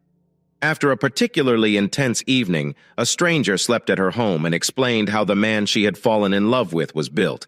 Now that she had a better understanding of Isaac's structure, she needed to figure out how to get past his shield. She attempted to design a strategy, coming up with a few possibilities, but quickly abandoned them. She eventually decided to start dressing more provocatively, as reuniting father and daughter was not an option at the time. Isaac was already working out when Laura entered his modest gym. He was pleasantly surprised to see her. She was dressed in her regular sweatpants, but the loose t-shirt had been changed with a tight top that showed off her cleavage. As he watched her more closely, he realized that she was tightening up and losing weight. Laura decided halfway through the workout to put Tommy's allegation to the test, so she asked Isaac, "Can I have a day off? We're working our asses off. I need to unwind a bit and I need some new outfits, so I'd like to go shopping today." "Tim is at school till 5 o'clock. Isaac exclaimed eagerly. "That's an excellent idea. Would you mind if I joined you? I, too, want to spend the day away from the office." Laura wanted to hear it, but she claimed she was thinking about it. She observed Isaac's look go from pleased to somewhat anxious and quickly said, "I'd like that very much. You can assist me. Choose a friendly company. Are you certain I will not take offense if you want to travel alone?" Isaac added, "I'm also your employer, offering her an out." "Yes, you are, but you're also a great friend," she responded, kissing him lightly on the cheek. "But there is one firm rule." "What rule? No mention about work?" Laura responded with a tiny smirk at seeing Isaac smile. Laura thought, "Mission accomplished." Laura thought joyfully, "Now let's wrap up the training." "Yes, boss," Isaac joked. An hour later, the three of them were in the car, heading to Tim's school before dropping him off at the mall. They came early. Isaac and Laura took their time drinking coffee before going shopping for Isaac. Laura forcefully informed him that he needed to get rid of his criminal image and start dressing nicer. Laura started having fun after Isaac was safely secured. She got rid of what she nicknamed Mama's Fat. She also grew more confident and relaxed because she no longer had to worry about how she would get through the week financially. She smiled as she turned sideways to examine her new look in the fitting room mirror. She sighed as she looked at the second outfit, which was lovely but out of her price range. She returned it to the rack. She then proceeded to the sportswear area, entirely missing Isaac's motion to the saleswoman. After lunch, they had a disagreement about who would pay the bill. Of course, Laura lost. They walked back to the car, burdened with bags and boxes. Laura never saw the extra bag among the rest of their purchases, which included a bottle of her favorite perfume. Laura arrived home and unloaded the stuff she had purchased. Tommy had struck the mark. She felt herself getting warmer. I truly have a shot, she reasoned. The next day, she went to the gym wearing a different top. By the third day, she had become desperate. By the end of her workout, her eyes were full with red tears. Isaac, taking one look at her face, rushed to her side and asked, "What's wrong, Laura?" "You are crying. Is there something I can do to help?" "In for a penny. In for a pound?" Laura was thinking. "I've got a problem with a dude." "What? Is he hurting you?" "In a way. The issue is that I love him, and I am truly in love with him." Laura blanched when she saw Isaac swallow, but she persisted. "The trouble is, he isn't responding to my advances. I'm not sure what to do now." "Have you got any ideas?" Isaac stammered. "Laura, you have gone to the wrong place for advice, but I will give it a shot. If this dude is that stupid, he should be knocked out. He will be incredibly foolish. It ignores you. You are intelligent, gorgeous, and have a large heart. Be as direct as possible. He will come to his senses." Isaac and Laura sit on the exercise bench. She blushed and continued, "I'll be as clear as I can. Isaac, would you make love with me here or in your bed?"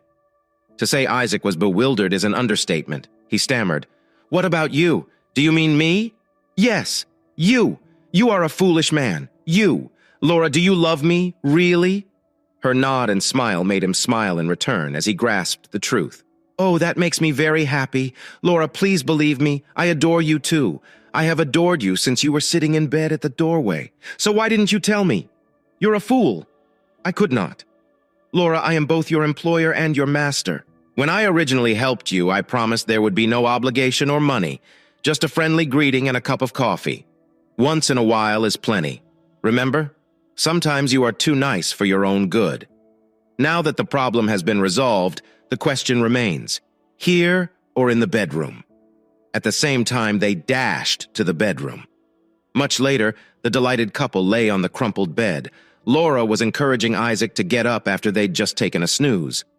"Isaac, it is time to fetch him up from school, so one of us should go take a shower. I'll shower first, then go fetch him." She pulled up to the school. Tim had already waited for her in the presence of Tommy. She stepped over and ushered Tim into the vehicle. Tommy smirked slightly and pronounced, "Looks like you've got your man. Is it the other way around? You were just acting strangely while walking around." Laura laughed aloud and purred. "Thank you for sharing a little bit about your father. You were very correct."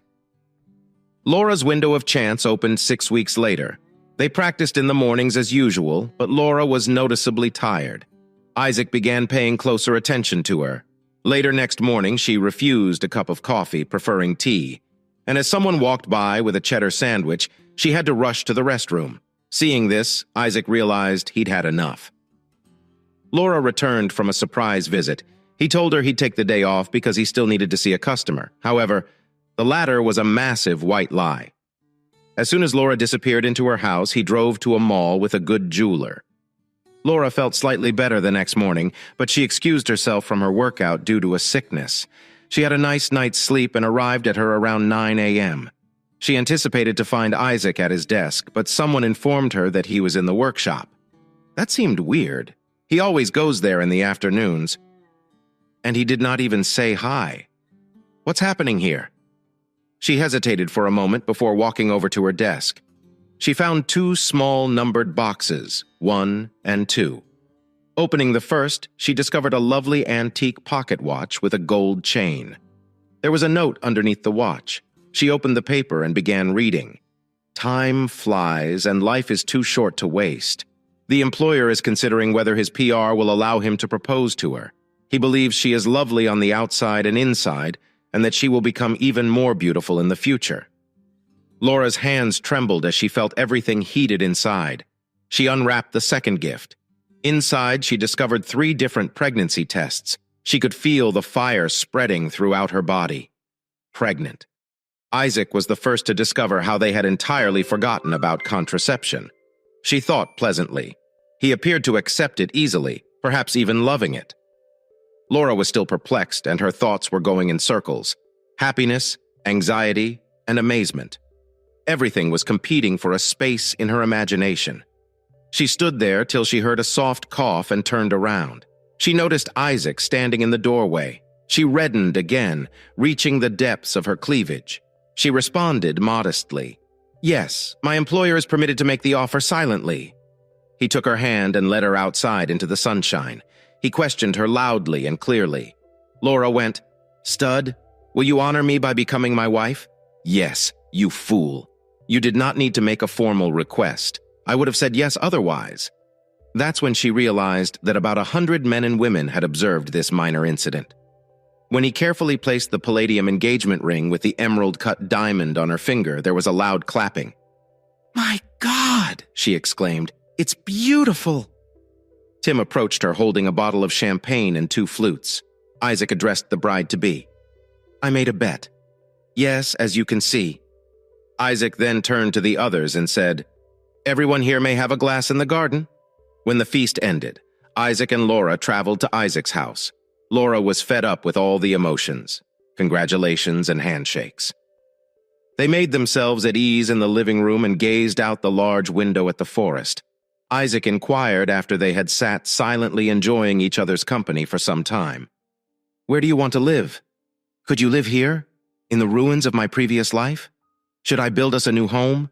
This house needs serious repairs as is, especially since you are pregnant. What do you want to do with your old house?" "There are a lot of questions. I like this house. It's spacious, roomy, and full of happy memories. If I can help with the renovations, please stay here. As for my old house, it's yours. So why ask me? When Fabian bought it, I decided to put the papers in your name. It's up to you to decide. But I'd hate to involve unknowns. So I'm asking if you know anyone who likes living there. If you want to sell it, I'll just buy it from you. And you'll just have to decide." Isaac smiled. "A chance."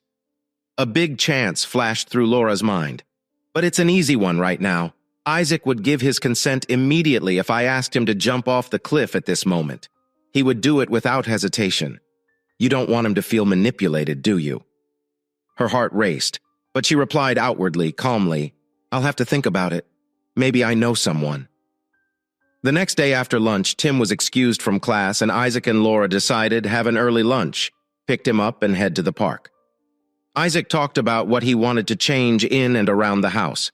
He wanted to add a pool with jets so he could relax or swim properly, and a balcony with a door to the bedroom. He suggested building an attached cabin for Tim, first with a door to the main house and then with its own entrance. There were a few other things, but nothing substantial. When everything was ready, Isaac asked if Laura already had a candidate for her house. Laura nodded affirmatively and took a deep breath. "Yes, there is, and I really hate to offer it to you. Can you promise me that you will listen to me first?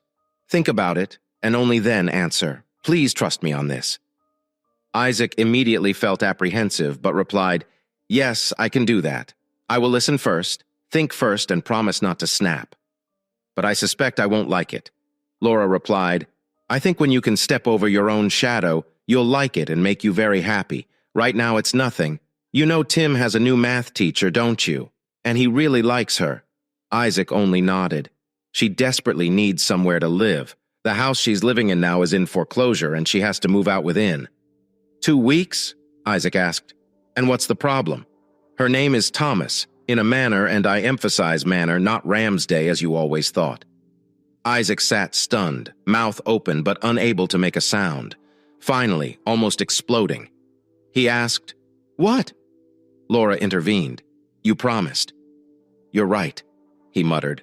Laura took Isaac's hand and in a soft voice began to explain. She never knew what they were doing to you. She thought the makeup artist was working on her portfolio. Her testimony was falsified by Ramsday. Every time she went to the authorities to complain and wanted to see you and release you. She was denied because of Ramsday. The judge was on Ramsday's payroll and before you were sentenced. Even your ex-wife thought it was only to force you into submission. As Laura spoke, Isaac's face turned different colors, red, purple, white, and when she finished, he was ashy. She shook his hands and looked at his face and saw tears streaming down his cheeks. Isaac whispered, "Poor thing. What do we do now?" Confusion reigned in his mind. All he could think was almost 7 years lost. Laura kissed him gently and lovingly to bring Isaac out of his personal hack. Finally, he snapped back. "Ramsdale will pay for this, and it's going to be a very big bill. Don't do anything stupid, please. I don't want the father of our child." Yes, all 3 tests were positive. That was another thing I wanted to tell you. Where was I? The father of our child is back in jail. That's not going to happen. I'm not going to do anything illegal with that jerk. But what are we going to do about Tommy? Leave that to me. Can you get home in an Uber? I am capable of exceeding that. The contractor is going to drive me back. He must begin with a quote for the house's repairs, if you agree. Laura let out a smile. Your suggestion sounded amazing. You have my total trust. Now I'm out to pick up Tim and Tommy. She approached the school. Tim and Laura burst in. Can you give Miss Manor a call? Tim bolted again and returned a few minutes later with Tommy, who seemed concerned. Laura grinned and purred as much as she could to relieve the strain. I actually have a house for you that I can afford. Laura said something. Yes, effortlessly. We'll hop in and take a look right away. Yes, why wouldn't you? Tommy made her mind up. She couldn't help but trust the woman and got into the car. Laura returned home. Tommy looked perplexed as they approached Laura's house. Laura exclaimed, "Here's your new house!" as Tim rushed out of the car to enter. Tommy had no idea what was going on. What the heck is going on? This is your home. No, I'm getting married, which you can afford. Literally, all you have to do is meet the owner. Tommy was hesitant. I'm not going to sleep with him, she screamed. Laura let out a hearty laugh. No, darling, he wouldn't think about it. Tommy is still in shock. She inquired as to when she will meet your mysterious host, and when can I start moving in? Laura's look was intense. For the time being, we'll just have to walk to the house next door. By the way, Tim and I, as well as our little bambino, will be residing there. Finally, the quarter decreased. Laura took enormous delight in staring at Tommy. Her mouth opened, then closed again, only to make an incoherent sound. She turned from white to red and was eventually able to stammer. My, and mine? Your dad? Yes, he is eager to meet you. We are getting married since your younger half-brother or sibling is on its way. Laura exclaimed joyfully. Tommy felt a wide range of emotions, including joy at having a decent location to live.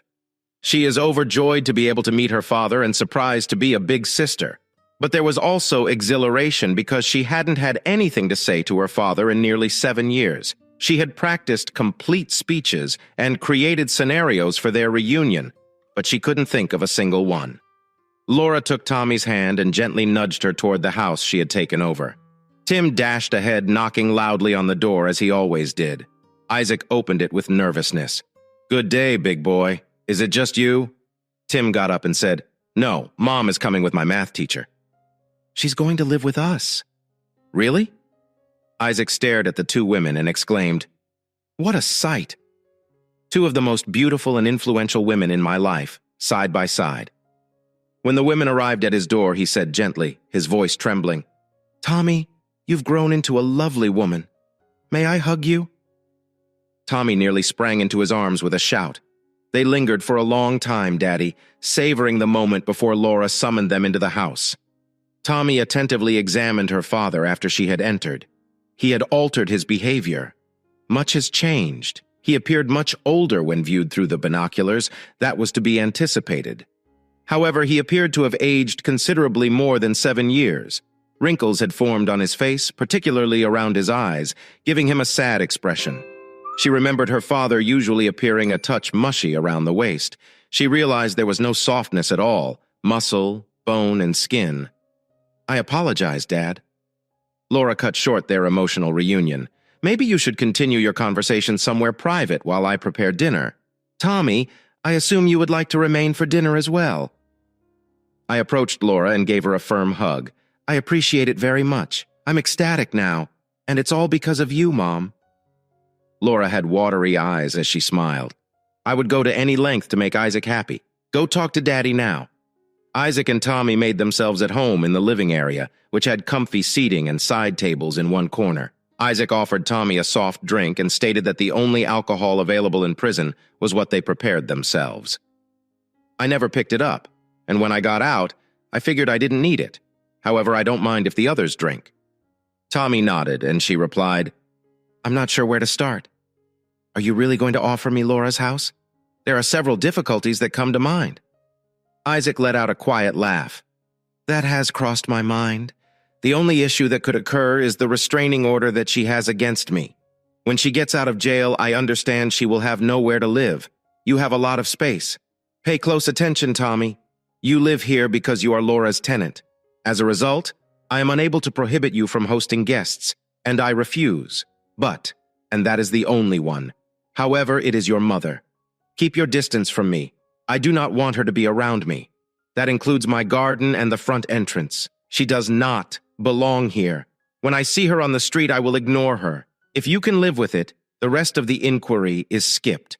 I know, Dad. It will only be till she is able to stand up again. There are several other causes. I don't want Mom to be with me indefinitely." Isaac raised an eyebrow, but kept quiet. Tommy let out a long breath and purred. "My boyfriend and I have a really serious relationship. I require space and solitude. And actually, we haven't gotten along since she became obsessed with that jerk. I hope Mom finds a job and a place to live soon." Isaac picked up on that and replied, "Is she still working in accounting? Maybe I can get her a job. She should be able to afford to pay her rent. I paid about $500,000 to get rid of her. Something should be left over from it. Sorry, Dad, that butthole ripped her apart, and the butthole is entirely broken. He was forced to spend his entire fortune on compensation, according to what I heard. She is in fact a certified public accountant. She is also a paralegal now that he is in butthole. Karma may be cruel. I'll look into getting her a job, but don't tell her about it. I am assuming you are paying her a visit in prison." Tommy agreed and nodded. Laura then stated that dinner had been ready. A few weeks later, Isaac and his daughter were conversing in the large house's living room. Tommy was questioned. "When was the last time you visited your mother?" "I believe that was just before I moved here. Do you remember what happened?" "Your mom. You've got her all to yourself. Please stay in contact with her. If you don't, you might later regret it." Tommy was interrupted by a loud knock on the door. Isaac confirmed that it is Fabian. He's the only one who knocked on the door and stepped inside. Tommy heard the rumbling with which the massive man said, "Isaac, duck. Let me. Introduce yourself to Julian, my son." When she heard this, she dashed out of the room to meet Laura. Meanwhile, Fabian went on to say that despite his father's imprisonment, he makes me proud of him. He became a teacher when he expressed an interest in seeing you. I was hoping to see you as well. Julian stammered. His head beat red. "I'm delighted to meet you, sir. My father has told me a lot about you, but I came to ask you a question." "Okay, go ahead and ask." A really uneasy hush ensued. Julian looked down at his feet and spoke gently in secret. "Please, Isaac, let him into the den." However, Tommy had already left. He led Fabian's son to a chair and sat him down, saying, "What can I do for you, Julian?" Julian spoke quickly. "Sir, I intend to propose marriage to Tomasino. We've been lovers for a long time, and I believe it's time to make her an honest woman with your help. That is why I came, sir, to request your blessing." Isaac smiled widely. He addressed Thomas in a certain manner. "I am confident that you are paying attention, so come out of your hiding place and introduce yourself." Tommy entered the den with a smile. "That is correct, Dad. This lovely young man wishes to marry you and requests my approval. Should I hand it over? Thank you very much." "Papa, that would be very appealing to me." Isaac stood up from his chair, holding out his hand. "My blessings are with you, son. Take care of my daughter. It's time to rejoice." When Tommy stopped Isaac, he was on his way to follow Julian into the living room. "Dad?" "Yes, darling. Julian is still unsure. I'll inform him in a moment, but we are in a hurry right now. In roughly 7 months, you'll become a grandfather." This morning, the doctor confirmed the information. "Tommy girl, you make me so joyful that I might burst. Do you want Laura and I to be married together? That would be terrific. We will talk about it when Fabian has left." They strolled into the living room where Laura was smiling, and Fabian appeared entirely indifferent about what was going on. Julian smiled as Isaac sat down. "Can I present you to my future wife, Daddy? It's Tom Messina. Mr. Manor just gave us his approval.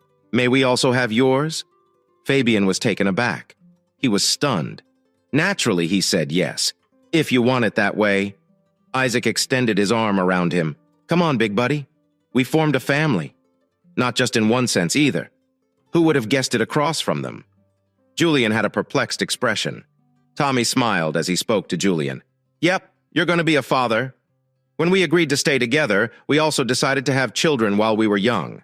As a result, we gave up using condoms. Julian's first shot landed squarely on target. So, Mr. Small, you'll have a daughter and a grandson." Lydia took a seat in front of her kid 2 weeks later.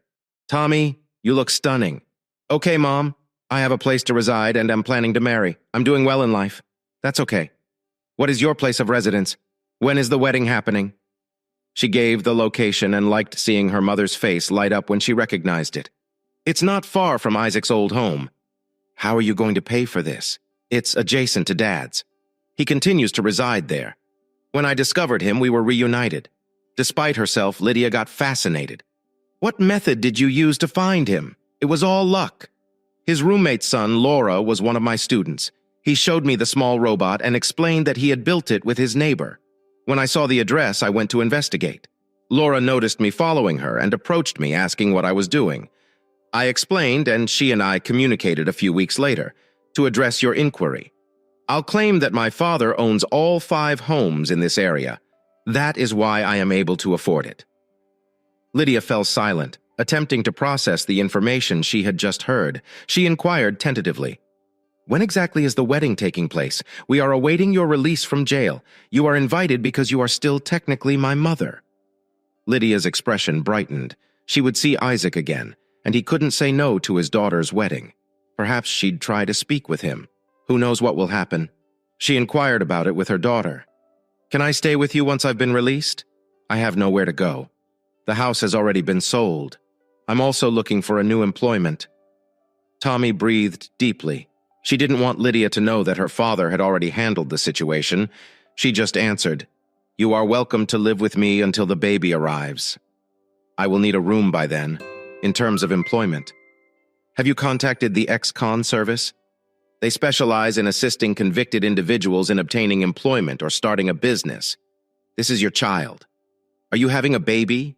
Why didn't you tell me that right away based on how you're talking to me? I believe you are still upset with me. Are you unable to forgive me?" Tommy was taken aback for a time.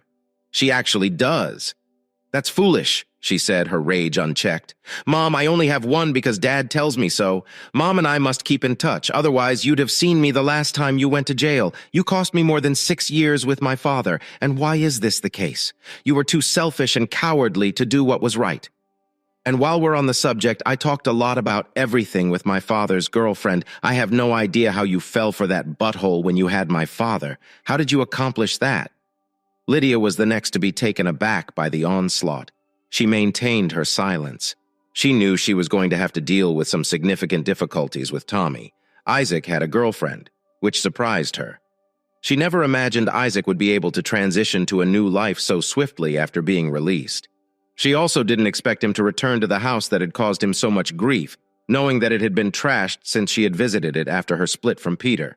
She also questioned how he had come up with so much money to refurbish it. Lydia went back to her cell when Tommy left.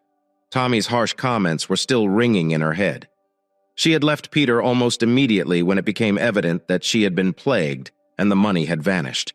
He wanted Isaac out of the way, not only because he needed her, but also because he required a location for his smuggling activities. Lydia had attempted to be a good mother to Tommy, and assumed Tommy's nearly antagonistic attitude toward her was due to puberty. She realized how much she had upset her daughter, who appeared to be much more attached to her father than she had previously imagined. Tommy's comments had shattered her soul.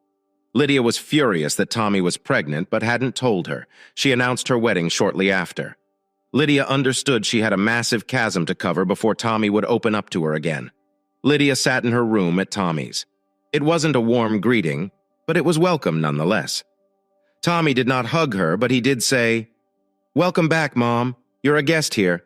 I'd like to introduce you to Julian Small, my future husband and child's father." Tommy moved on once the introductions were made.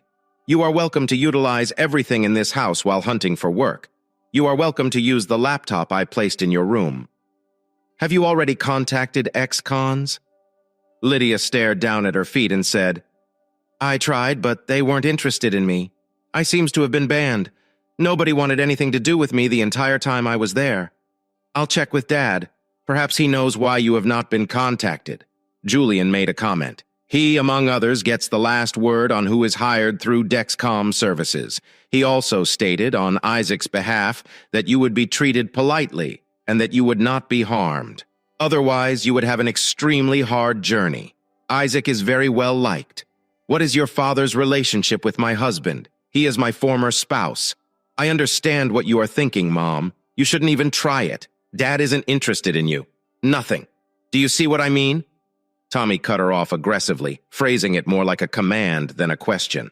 Julian continued his narration about Isaac and Fabian. Lydia had another piece of the puzzle fit together. That's why she found it easy. It was as simple as it could have been. She decided to unwind for a while, but deep inside, she yearned to be with Isaac again. Tommy knocked on Lydia's door and notified her of a visitor. Lydia went downstairs, shocked. In the corridor, there was a large man. Julian was taller than him, but this man was twice as wide. Gora turned around and greeted everyone in a low, ringing voice. "Hello, everyone. This is Fabian Small. Julian informs me that you did not receive a response to your job application."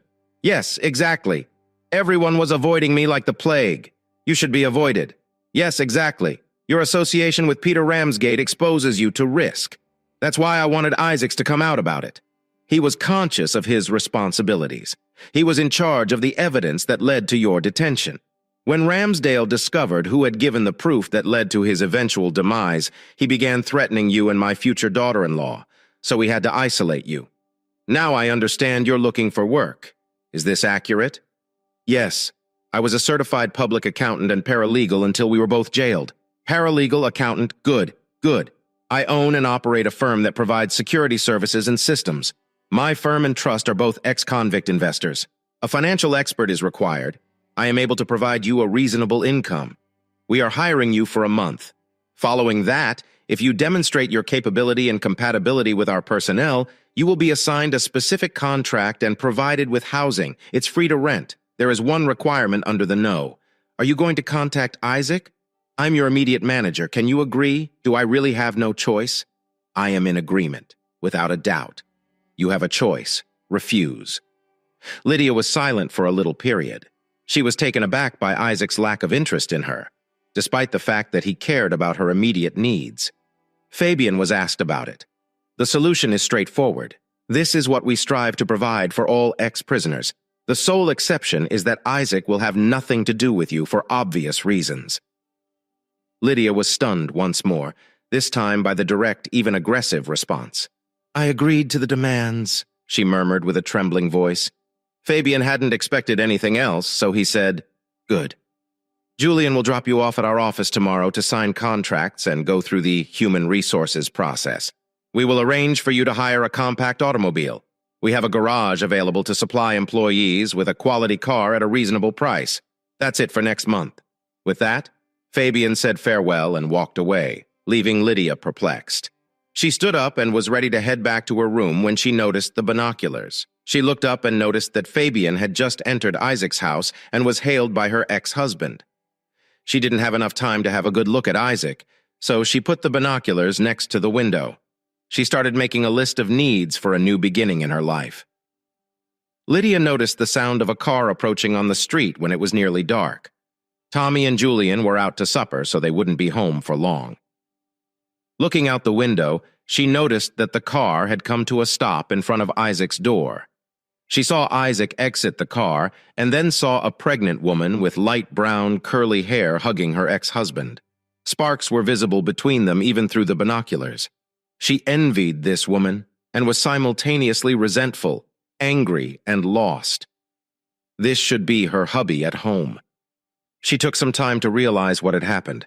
After all, she was the reason that woman was standing on the porch, as well as the lantern's illumination. She is not herself and is hopeless.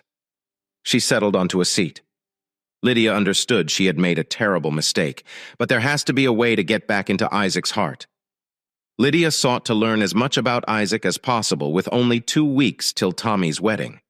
The binoculars assisted. She saw Isaac's face, graying hair, straight posture, and skinny figure. She could see him conversing with the youngster. Isn't it Timothy? She was unable to control herself, and felt the stab of envy once more.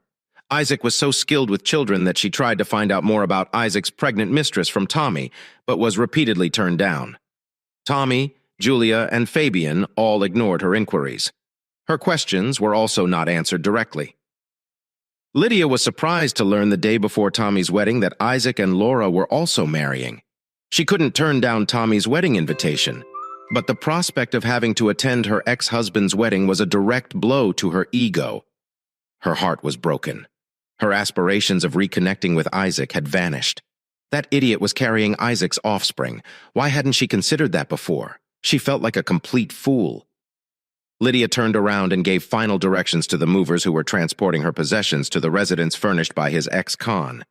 Isaac had granted Lydia permission to attend the wedding, an after-party at his and Laura's house. There was dinner, and then there was a band and dancing. The dinner was held in a welcoming setting. The cuisine was outstanding. Lydia was placed between 2 young men who animatedly talked music and theater with her when the dance started. Lydia sat in a corner, disheartened by the festivities. She was amazed by how little alcohol was consumed. The traditional dances commenced. The wedding couple. The bride's father was present, as was her mother. Julian was glancing at Isaac, who nodded silently. Julian turned to face Lydia. "Ma'am, would you be so kind as to perform this dance for me?" I kindly inquired. Lydia rose, took Julian's hand, and stepped out into the dance floor. She felt better as they danced. She enjoyed dancing, but had not done so in years. Julian was also a skilled dancer. She watched Tommy and Laura talking to Isaac, who was nodding but appeared troubled, from the corner of her eye. The dance with Julian had concluded, and she was ready to retreat back into her corner when she felt a tap on her shoulder. She turned and stared up into Isaac's eyes. When she got closer, she observed his eyes wrinkled, deep and sad, as if they had experienced a lot of suffering. What is going on with him? She contemplated. It finally hit her. It's I. I am the one who caused him to be affected. I'm a total jerk. She suddenly found herself unable to understand herself. How could she regard herself in the mirror in a fit of rage? She had put this man through hell and had the audacity to be envious that he had escaped the curse she had cast. She immediately lost all self-esteem and confidence, physically trembling at the notion of what she had done to this man. Then she noticed Isaac was putting out his hand, patiently waiting as her thoughts raced and assailed her. "I am sorry, but are you asking me?" she inquired in a tiny, shy voice. Isaac asked Lydia, "Will you honor me by performing this dance without saying anything else?" Lydia sobbed as she held Isaac close. Soon after the dancing began, she regained her composure and whispered, choking back tears, "Isaac, I apologize for what I did to you. I'm sure you're angry with me now. I sincerely apologize. Isaac, I can't give you your years back," Lydia responded. "I'm pleased you're sorry, but we're dancing because the 2 people I care about the most have requested me to show you some compassion. I did a little of what you did for me at one point. You sensed some of my pain. I quote a few lines from Ramsay. You'll give him the rules and have to deal with them or else. My soul was wounded by the subsequent betrayal. I loathed you till I met Laura. She filled the empty space with her love, and all affection for you vanished. We danced here as strangers with a common past. I will no longer see you because of our daughter and soon-to-be grandchild, but it will take a long time before I can call you a friend. Mind you, I have 2 gatekeepers who will be monitoring you like hawks, with razor-sharp claws they will not be afraid to use. If you try to do anything they think is wrong for me, let's have fun together now." Lydia nearly breathed the touch of the guy she had once forgotten. She was a romantic. He had an unusual feeling. He had previously been a touch soft. The feel. His shoulders were bony and stiff. His gait and motions demonstrated strength and endurance. She reflected on how capable he had been between the covers and marveled at her own foolishness. She had finally paid for it.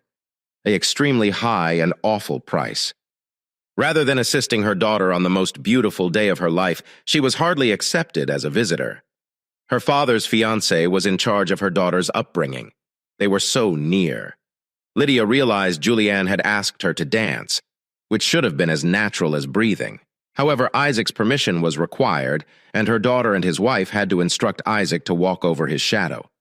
Depression descended on her like a sharply defined evening shadow in a ravine, heralding a cold, long night. She shuddered as she clung to Isaac, the man she had betrayed and lost. She cried over everything she had let go of. Isaac witnessed the transformation of a proud and beautiful woman into one who was broken and insecure. He'd had enough of her. She had to fight for her right to return. He said quietly in her ear, just as he had done before, "There are people who will help and support you. I've covered the basics. You are responsible for the remaining steps." The dance came to a close. Tommy approached her and said, "I can see that this has been very emotional for you. Do you wish to stay the night? I don't believe I should drive right now. I don't want to lose my mom. Or should I have someone drive you home?" Lydia accepted the offer to be driven to her new home, and Ben and Anna did so before they arrived. Anna turned around in her seat and looked at Lydia. She said, "You are alone and friendless. You did wrong, and you will pay for it for a long time.